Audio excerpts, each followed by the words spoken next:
Witam wszystkich bardzo serdecznie na streamie z prezentacji Ryzenów nowych z generacji Zen 3 na architekturze Zen 3.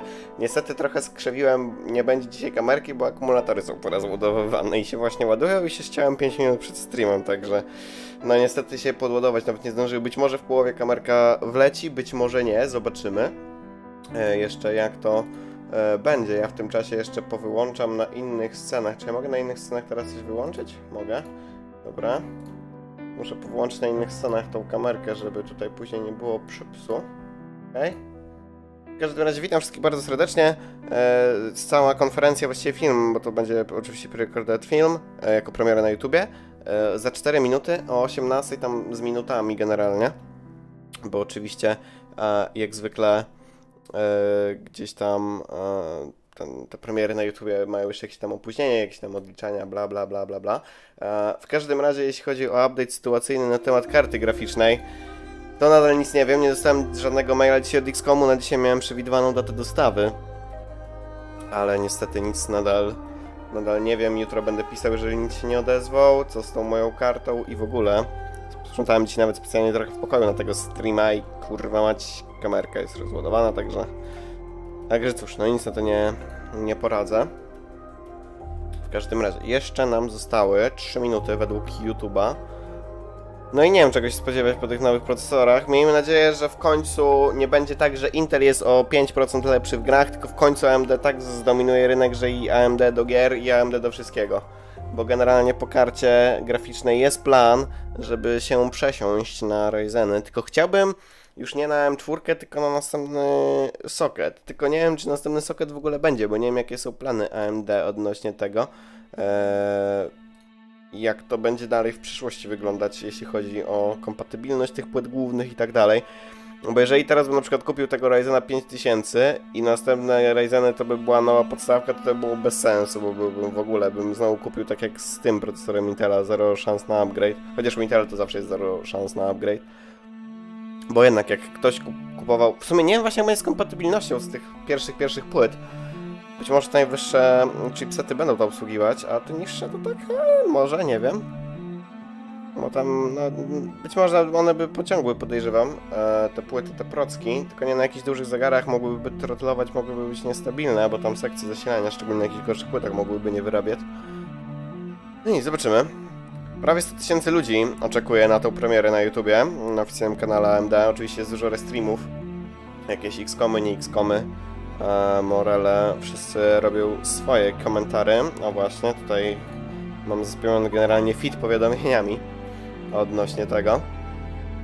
A by the way, w tle leci sobie muzyka z Detroit, dlatego że ostatnio PLK Damian, miesiąc temu, ale ostatnio zacząłem oglądać trochę więcej FIFA przy okazji premiery 21 i właśnie oglądałem PLK Damiana FIFA i się okazało, że on grał w Detroit. I tak mi się po prostu Detroit przypomniało, że sobie musiałem puścić muzykę. Mano Sasek, ogólnie witam wszystkich. I zostało nam 60 sekund. Oczywiście jak mówię, będą jeszcze chyba 2 minuty albo minuta odliczania na YouTubie. Czyli jeszcze trochę, jeśli chodzi o to czekanie. Ja sobie w międzyczasie snaza wyłączę. I inne niepotrzebne rzeczy, które mam w tle. Jestem ciekaw jak długie to będzie. Jak długa ta prezentacja będzie. Raczej będzie fokus tylko na Ryzenach, raczej żadnych Threadripperów się nie spodziewam. Chociaż jakby pokazali, to było fajnie. I podejrzewam, że nie będzie też za dużo pieprzenia, tylko po prostu jakieś czarty, prezentacja procesora i lecimy do domu. Także myślę, że tak z pół godziny nawet ta konferencja może potrwać. No ewentualnie standardowe 60 minut. Zobaczymy. Premiera już wkrótce. Także za chwilę się rozpocznie odliczanie. Przynajmniej. No i zobaczymy. Oczywiście i tak trzeba będzie poczekać na jakieś testy takie third party, ale nadal.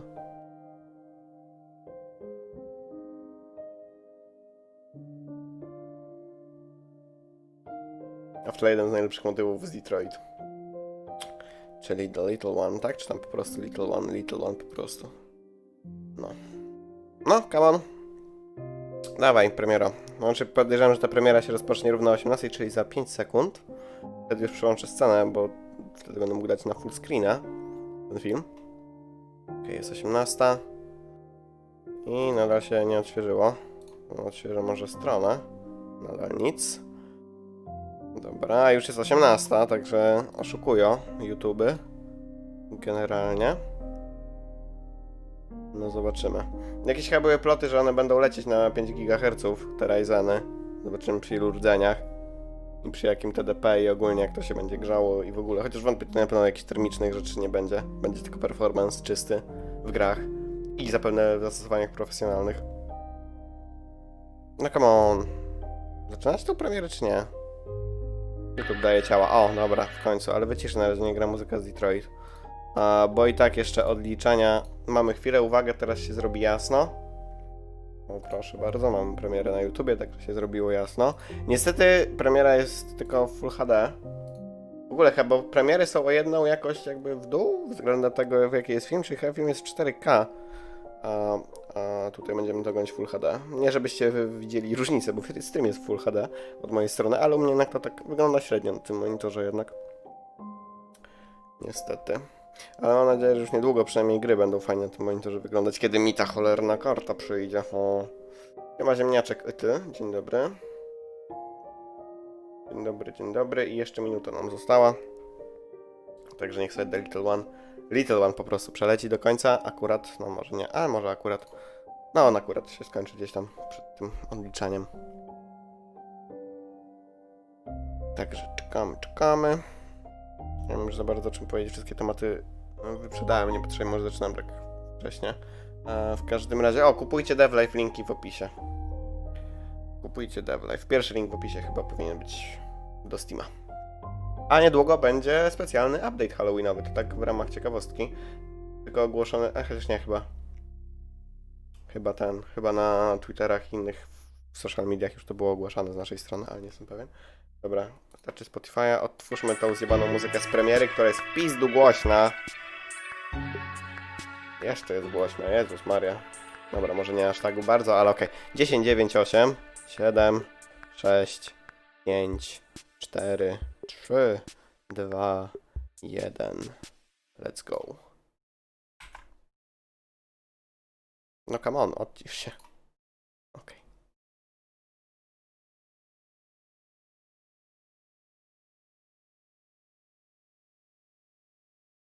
Jaki kurde długi statement. Nie ma wafel, że ktoś to w całości przeczyta. Trzeba będzie to później zweryfikować, co tam było. Zen from scratch, starting with a clean sheet of paper. Zen turned out to be a grounds-up design, which doesn't come along very often. In the life of an engineer, you get to build something this significant once, twice, if you're lucky, 3 times in your lifetime. AMD enables the engineers to go off and innovate and to bring to market what it is that they dream about. I'm extremely pleased to show you for the first time the name of our new CPU. Strasznie głośny jest ten stream, także mam nadzieję, że mocno nie przesterowywało. We wanted to disrupt the PC market. We wanted to bring innovation, choice, and performance to as many people as possible. In high-performance PCs, it was about delivering more performance at every single price point. The Ryzen Threadripper acknowledges that there are people who want to create and game on the same PC and need the scalability and need the performance to do that. And that's what's really exciting about the Threadripper chip. It was our commitment to our customers that we would deliver to the roadmap that we set out, and momentum is now on our side. The anticipation around 3rd Gen Ryzen is really impressive. Meet the world's first 16-core gaming processor. Now, in 2019, 3rd Gen Ryzen is it. What we did in Zen was push well beyond what we thought we could do. It makes me so proud to be able to look back and say that I was part of that. Our mission with Ryzen has always been clear. It's about making the right bets 3 to 5 years in advance and making sure that they come to fruition. Our goal is to give you the best.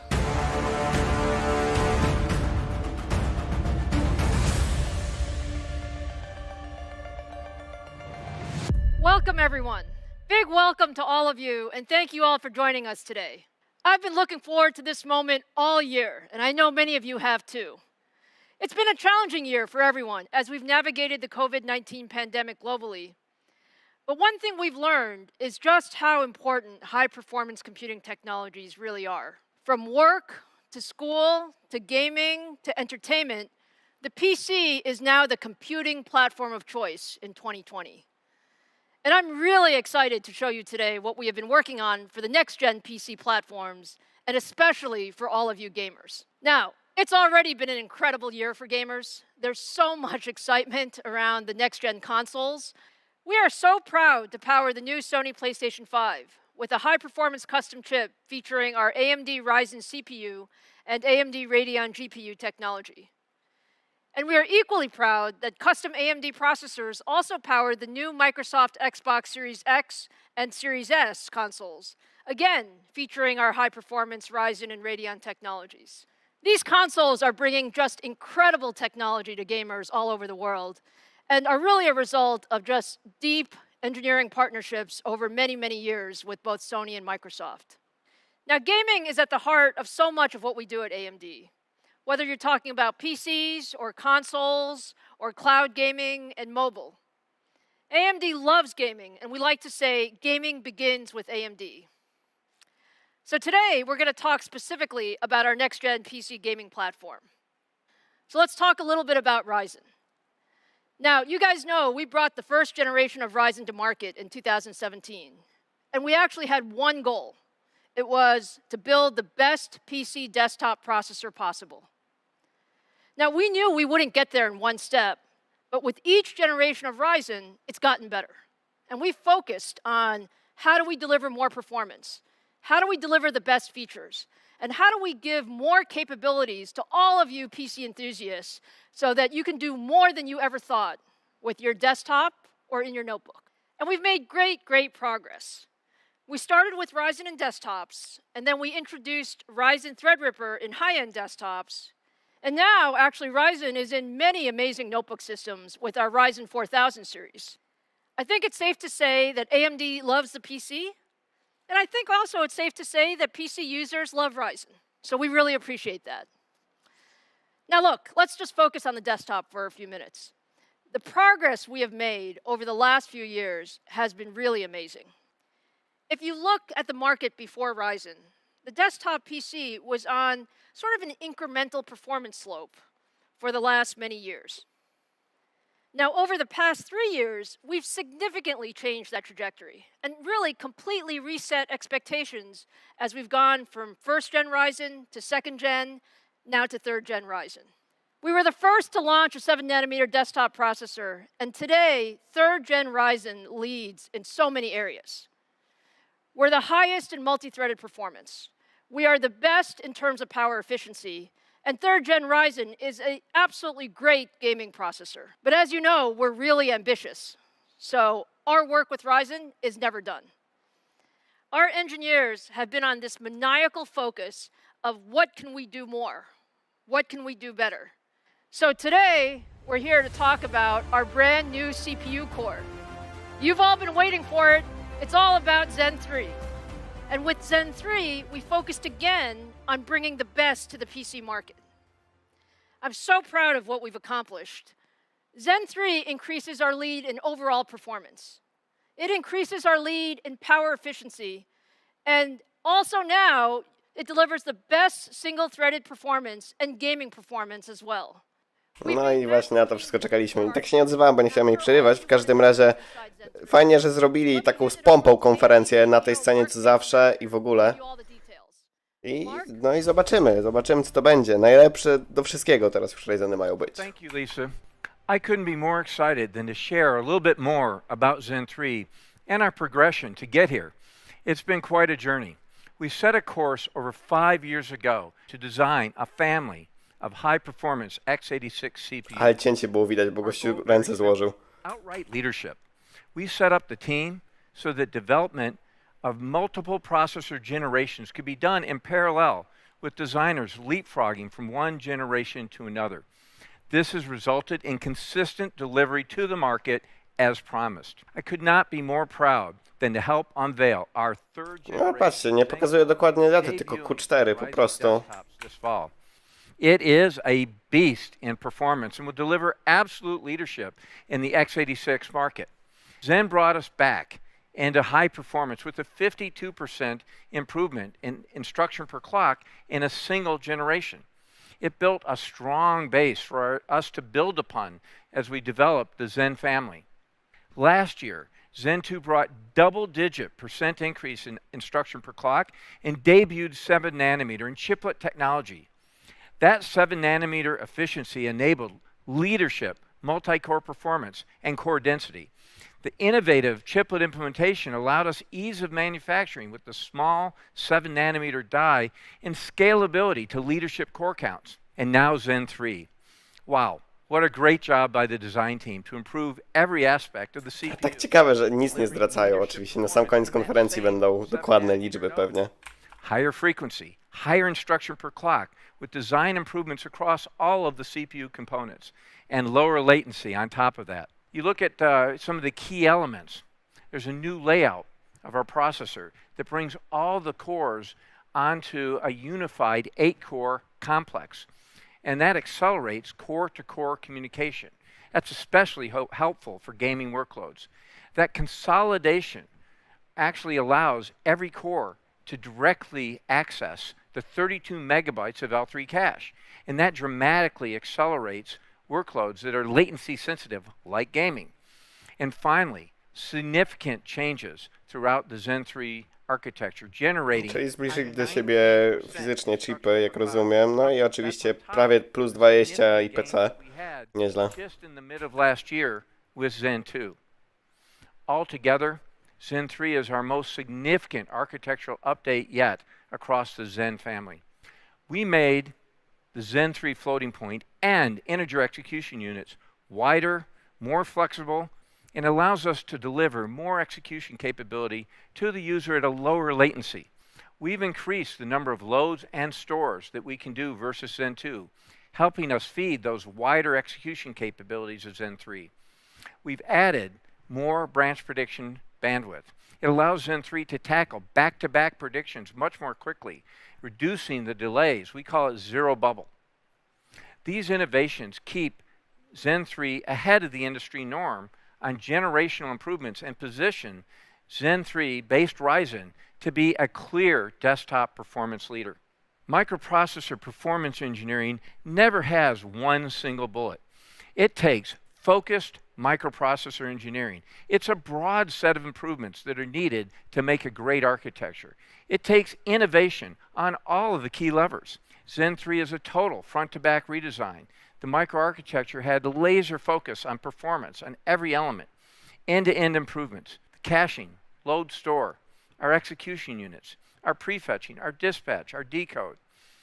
Zen 2, in fact, had been organized with 2 4-core cache complexes, and it was tightly integrated. That was a very good design, but what we found is that we brought that together into that single unified cache core complex, that we brought that direct access to 32 megabytes of L3 cache rather than the 16 megabytes that we have with Zen 2. That direct access to a cache pool of this size is very significant for gaming. They tend to make frequent use, of course, of the memory subsystem, and in fact, many games have a dominant thread. And that makes especially heavy use of the cache, and that thread now sees effectively twice the L3 cache in Zen 3. So every core can now communicate directly to the cache without traversing across the die, and that reduces latency. And it stays synchronized for applications using AI, audio, physics, and more. You can see that we continue our relentless commitment to energy efficiency with every generation. We're always honing our design methodologies to focus on performance per watt, even as we make the processors faster for gamers. Zen 3 is no different, delivering up to 24% improvement in power efficiency versus the prior generation. That's double-digit performance per watt uplift in the same process node. And that's on top of all the architectural changes that we drove in to drive up the performance. Our commitment to energy efficiency across time has put us in the driver's seat. Today, Dobra, nieźle. than competing high-end desktop processors. O And that's kurde, only a strengthening of the dużo. leadership that we demonstrated during the prior Zen 2 era. A biorąc pod uwagę, jak dużo nowe karty NVIDIA ciągną prądu, no to We're focused on execution. Zen 3 is shipping as promised, and the 5-nanometer Zen 4 on track, in design. The AMD team is hitting on all cylinders, and there's no shortage of innovations for the next generation of Zen processors to keep AMD in the forefront and deliver the best compute experience for our customers. Thank you, and let me welcome back Lisa to now show off our Zen 3 and new Ryzen processors. No, czyli w końcu chyba już stricte procesory ze specyfikacją, Thank you, Mark. That was bardziej great. taką szczegółową. I'm so proud of what the team has accomplished with Zen 3. We really focused on what is most important for gamers and enthusiasts. And at 19% IPC increase, it's our largest increase generation over generation since we launched the Zen family. So now let's see Zen 3 in action. I'm so proud to show you for the very first time the AMD Ryzen 5000 series for high-performance PCs, the world's first Zen 3 powered CPU. This is the AMD Ryzen 9 5900X. 12 cores, 24 threads, and a boost up to 4.8 gigahertz. It's a very special product, the ultimate enthusiast processor. Okej, ciekawie, że 12, czyli będzie jeszcze 5950, będzie miał 16.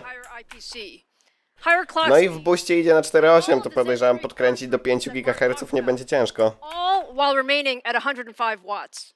This makes Ryzen 5900X a big upgrade from 3rd gen Ryzen all around, but especially in gaming. Now let me turn it over to Robert Halleck to show you the 5900X in action. No i zobaczymy in action, czyli pewnie w jakiejś grze porównanie czy coś. Sense of just how much faster the 5900X is compared to our current best, the 3900 XT. To do that, we're going to use Shadow of the Tomb Raider, a game I personally love, and a game reviewers often look at to judge CPU performance. We're going to run the built-in benchmark here at 1080p using the high image quality preset on two otherwise identical systems. You can see a whopping 28% increase just by moving from the 39XT to the 5900X in Shadow of the Tomb Raider. And as you will soon see, the performance from the 5900X is faster than the competing processors as well. Now, as any enthusiast knows, 28% from a processor change is a massive upgrade. But that's what AMD customers, like me, can look forward to.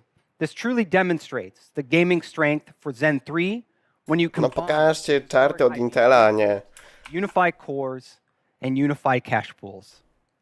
Now, as we zoom out to look at a wider set of games, you can see that the 28% uplift in Shadow of the Tomb Raider is joined by many titles with significant double-digit... Ciekawe, bo nie kojarzę tego, ten XT to pewnie też 12-rdzeniowy, bo jest jeszcze ten 3950X, który ma 16 rdzeni. The highest possible frame rate is practically the #1 priority to be competitive. Overall, gamers upgrading from the Ryzen 3000 series to the Ryzen 5000 series can expect an average performance improvement of 26% at 1080p. Again, this is just a monumental... Oczywiście na wyższych rozdzielczościach to będą jakieś malutkie procenty, może 5%. How good Zen 3 is in gaming. Now, as many know, strong gaming performance relies on strong single-core performance. That's exactly what Zen 3 has. And I want to show you using Cinebench R20 single-thread. There are many ways to assess single-thread performance, but Cinebench is a fast and easy tool that you can run at home. And it's one of the 25 workloads that we used to calculate the 19% improvement for Zen 3's instructions per cycle. As you can see, the 5900X is the first desktop processor to ever break a 600 score. And we don't break it by a little, we break it by a lot, with a score of 630. No i proszę bardzo, w porównaniu z Intelkiem, oj, Intelek. Dobrze, w końcu AMD już taki knockout, mam wrażenie, robi. Nie wiem, kiedy Intel będzie odpowiadać, pewnie jakoś niedługo, ale nadal. The combination of IPC, frequency, cores, and cache give AMD the fastest cores in the desktop market and give you the best possible gaming performance. So let's take that landmark core performance into a head-to-head battle. Across the same set of games you just saw, the AMD Ryzen 9 5900X is a clear winner at 1080p. As I promised you, AMD wins in Shadow of the No, Tomb ale już tak w porównaniu z Intelkiem to nie są duże liczby. No i im wyższa rozdzielczość, tak naprawdę przy wyższych rozdzielczościach tam nie będzie w ogóle różnicy. Może w jakimś CSGO i League of Legends. Wtedy, no tam jakieś minimalne, takie już poza granicami błędu pomiarowego będą wyniki. You saw an average uplift of 26%. Także nie ma co się podniecać aż tak bardzo, bo się bardzo po prostu zbliżyli i lekko przebili Intela, niedługo Intel ich przebije. Także no jest tak fajnie, ale bez szału. Deliver the highest single core performance in the entire desktop PC market. Znaczy biorąc pod uwagę, że jeszcze to jest, się nadaje do zastosowań profesjonalnych, to jest zajebiście. No i tak to będzie najlepsze, jeśli chodzi do kupienia w porównaniu do Intela. I will put it plainly. We know that you're going to wait for benchmarks, but customers who buy processors purely for their gaming performance will absolutely want a Ryzen 9 5900X for the best possible PC gaming experience. Now let's bring Lisa back up to give you more details on these awesome gaming processors. No to teraz tylko pytanie, jeśli chodzi o cenę. Miejmy nadzieję, że cena będzie ta sama i wtedy będzie w ogóle zajebiście. I hope you're all now convinced that the Ryzen 9 5900X is the best gaming processor in the world. Now let's look at the stack. In the 5000 series, we have a great choice for every gamer or PC enthusiast. In addition to the 5900X, we have the 5800X, an 8-core, 16-thread processor with boost frequencies up to 4.7 gigahertz at 105 watts. And we also have the 5600X, a 6-core, 12-thread... Jestem ciekaw, jak duża będzie różnica pomiędzy 5800 a 5900X. Dobre pytanie. O, właśnie, najważniejsze. 6-core 5600X is $299. The 8-core 5800X Nie wiem, jak to się ma do cen, jakie były wcześniej. And the amazing 5900X, combining the leadership performance and power. Ale no nie jest za tanio. Tak na polskie to ze 2000 zł, za to 5800. Za tego wyższego ze 3. O, i 5 listopada. Ciekawe, czy też będą takie problemy z dostępnością jak z kartami graficznymi. Which is the ultimate processor for gaming and content creation. For those of you who want the very best processor in a desktop PC, we have the 16-core Ryzen 9 5950. No właśnie na to czekałem. The Jeszcze. 5950X is simply an amazing CPU. 16 cores, 32 threads, and our fastest processor with boost frequencies up to 4.9 gigahertz. Ja podejrzewam, że to jest sztucznie dla marketingu, te boosty są zaniżane w tych niższych procesorach i one wszystkie będą chodziły na takich samych zegarach przy ręcznym podkręcaniu. Best gaming performance meets best processor for content creation, and all of this still at 105 watts. Now let's take a look at some of the performance. If we look at the generational uplift from the 3950X to the 5950X, No, ale w premierku to nie za dużo. 27% more performance in CAD workloads and 12% more performance in rendering. No tak bez szału. More impressively, we see up to 29% more gaming performance. And this is really how we bring the best of both worlds together. The best for gamers Nie and the jestem ciekaw, best ile for ten. Ten to pewnie już tak pod czwórkę będzie kosztować na polskie. Against the top of the stack from the competition. We see that the 5950X provides up to 59% more creative performance in rendering workloads. Ale że Ryzeny w końcu są lepsze w Premierze, bo Premier i Photoshop i ogólnie wszystko na Adobe bardzo silnie leverage'owało jeden core. A teraz się to zmienia. Znaczy dalej to robią, ale po prostu AMD nadrabia. One processor that delivers the best power efficiency, our highest clock speeds, the highest single core performance in the industry, and the highest multi-core performance of any gaming processor. And it's priced at $799 and will also be available globally on November 5th. I hope you're now No jestem ciekaw, jak excited będzie about z AMD Ryzen dostępnością. 5000 series as I am. Zen 3 Bo to jest za really miesiąc, nie jak amazing, miesiąc. and I'm so happy we could show it to you today. But you guys send me a lot of notes and a lot of tweets, and I know that you're not just excited about Ryzen 5000 series, but there's a tremendous amount of enthusiasm and curiosity about our Radeon lineup as well. So the next few weeks are just an amazing time for us. In addition to introducing our Ryzen 5000 series, we're also going to introduce our next-gen Radeon GPU, and I want to give you a small preview of that today. This is the AMD Radeon RX 6000 series, which we now affectionately call Big Navi, thanks to many of you who nicknamed it for us. It is absolutely gorgeous and by far the most powerful gaming... Tego się szczerze nie spodziewałem. 28 będzie konferencja. And I heard a whole conversation on the Full Nerd last week about wanting to see Zen 3 and Big Navi in action. So today I'm going to show you a preview of what you O can kurde! expect from AMD Ryzen No tego to 9 się nie spodziewałem. 5900X and our Radeon 6000 series. We've been doing a tremendous amount of work optimizing gameplay with Ryzen 5000 and Radeon 6000 series. So let me show you today Borderlands 3, which is a very popular AAA title running at 4K resolution on the Ryzen 5900X and our Radeon 6000 series. Just take a look at that performance. Over 60 frames per second at 4K with beautiful image quality.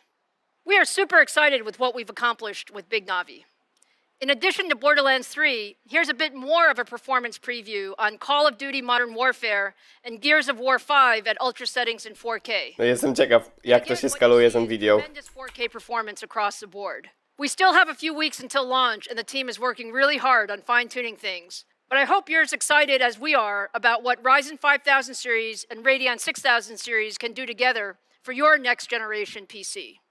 So that brings us to the end. I hope you enjoyed today. It's been so much fun spending time with you.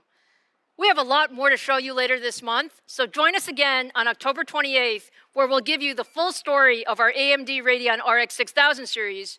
And make sure you mark your calendar for November 5th to find Ryzen 5000 series on shelf worldwide. Take care and see you soon. No ja mam nadzieję, że będą na tych szelfach. Kurde, nie spodziewałem się jeszcze Radeonów. Tak jak tutaj właśnie jest ładnie, 28 będzie również konferencja AMD. Właśnie z nowymi kartami graficznymi. O, patrzcie, są informacje na temat tego, na czym było testowane. Wait, dajcie mnie to. Okej, zobaczmy. Testowali to ze swoimi kartami? Nie, to patrzcie, testowali to na RTX 2080 Ti. Co ciekawe. No dobra. Ale fajnie, że w ogóle dają coś takiego. Jeśli chodzi o te testy, że dosłownie pokazują, no, na czym było testowane. I jest taki, no bardzo oczywiście high-endowe systemy, ale nadal, no można jakby odtworzyć te wyniki, tak? Także one są dosyć, myślę, no wiecie, nieprzekłamane jak na przykład u Intela. No, także jest zajebiście. Kurwa mać, nie wiem, czy nie sprzedam jeszcze trochę akcji, od razu nie zrobię sobie upgrade'a procka. Tylko najgorzej, musiał też zrobić płytę i by się przydało nowe chłodzenie i by się przydało więcej RAMu albo ładniejszego RAMu. No i tak wymieniać cały komputer? Jest to jakiś plan, ale na razie trochę może pieniążka trzeba przyoszczędzić. Także wstępnie jeszcze nie będzie ulepszania komputerka, ale być może... No pewnie wsiądzie w końcu ten Ryzen, właśnie ten trzeci Ryzen. Zobaczymy. Akumulatory mi się pewnie trochę zdążyły podładować i tak na połowę, także no kamerki dzisiaj nie było. Sorry za to, już na następnego streama, mam nadzieję będzie lepiej. Ale zanim jeszcze AMD 28 o godzinie, już wam mówię, której, bo chyba było to podane. Albo i nie było podane jeszcze na której godzinie, także na razie nie wiem. W każdym razie 15 października, o tu widzicie, kamerka piękna, będzie nowy odcinek Night City Wire.